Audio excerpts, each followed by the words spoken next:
Okay, so we're now recording. I'm here with Christy Sharif. She's a second grade teacher, and I'm going to ask her a couple questions for my interview. The first question I have is, what are some ways that you are able to keep students engaged and motivated during lessons in your classroom?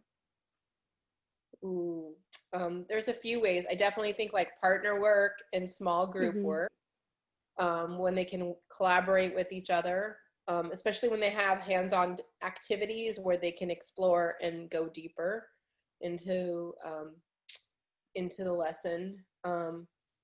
Also through technology, like, do you want specific examples of some things? If a couple, yeah, that would be nice. Okay, so like Kahoot is a great way to get, they love Kahoot. It's hard to mom. They can come up with the interactive whiteboard, like the smart board, and get to be engaged in a lesson. So can I talk about distance learning and the challenges with that? Okay, well, during the pandemic, the thing that's been challenging is the kids can't touch stuff. So right now we like learning addition with regroup. Normally we would have a banker and we would have the kids with their base 10 blocks and we would be interacting and all sitting on the carpet. So I am finding it challenging during distance learning when they're in person in the classroom, to make things interactive where they can interact with each other. So they all have their own base 10 blocks, but it's, I think it's more confusing when they're traded in themselves than with like a banker and seeing with those kind of person. Yeah. So I think that's been challenging. And then like everything we do in science and our experiments is group work. And it's so hard because they can't, again, share materials, or they're not supposed to be within 6 feet of each other, but sometimes you just have to use what's practicable. Our district has directed us to do that because sometimes they do have to work together. They need that. Exactly. They need that interaction with each other. So it's been challenging on distance learning. There's been lots of ways to keep them engaged through. There's so many different platforms now that we can use, and so we again like Kahoot on that, and then just different apps like Freckle, where I could just differentiate, Renzulli, where they could use it tests what they like. So it asks them questions about their personal likes, and then it gives them activities and projects. So that's been fun. Oh, that's really cool. Yeah. That's cool. I didn't hear about that. So that sounds like some awesome ways. And then, so my second question for you is for you, not about the students really. It's are there different conferences or professional development workshops that you attend to stay up to date with current technology trends in education? And if so, how were you able to incorporate these with distance learning? Sure. Yeah, this summer I actually attended the Ed Tech Summit. Okay. And that was awesome because you went and you got to kind of pick your path. I can share the link with you to that too, just so you could look into it further. Oh, cool. And you can, you like got to pick what you were going to do. So if you were going to be a hybrid program where your kids were in person and home, how to transition back and forth, how to use Google Classroom, by the way, how to organize Google Classroom. If you want, I can share, if you let me share the screen, I can share with you like some things if you just personally want to see how I've organized my Google Classroom to make it primary friendly. Okay. But yeah, there's just I did the Ed Tech Summit, and then I also took this Orton Gillingham training, which was for phonics, which I'd highly recommend for you to take as a beginning teacher. And like get in a district and have them pay you for it, because it's a multi-sensory approach and how to get the kids engaged in phonics at home. So awesome. they focused in the training on how to do it through distance learning. So I was able to pack materials for my kids for home to do it that way. Okay, that's really cool. Yeah, I know Google Classroom's been like a really big thing, especially with the girl I tutor. There's just so many different resources going on over there. And everything. Yeah. Okay. So I use Google Classroom a lot just so the kids can find like to start the title. So that's how they find it. So they really suggested emojis and primaries and things like that, so that Oh yeah, it's picture and not just words. that's cool. Especially because like kids will probably be like, "Oh, what emoji are you using now, huh?" Or do they Yeah, get excited about it? like has a emoji. I'm gonna pull it up on my phone just to show you. But each Okay. category has an emoji. So like Fun Fridays, like a circus tent, Star of the Week is like stars. So when they're like, where can I find that again? Then they're kind of Recorded like the. for the picture. Hold Yeah, that's cool. on. It's still loading, so go ahead.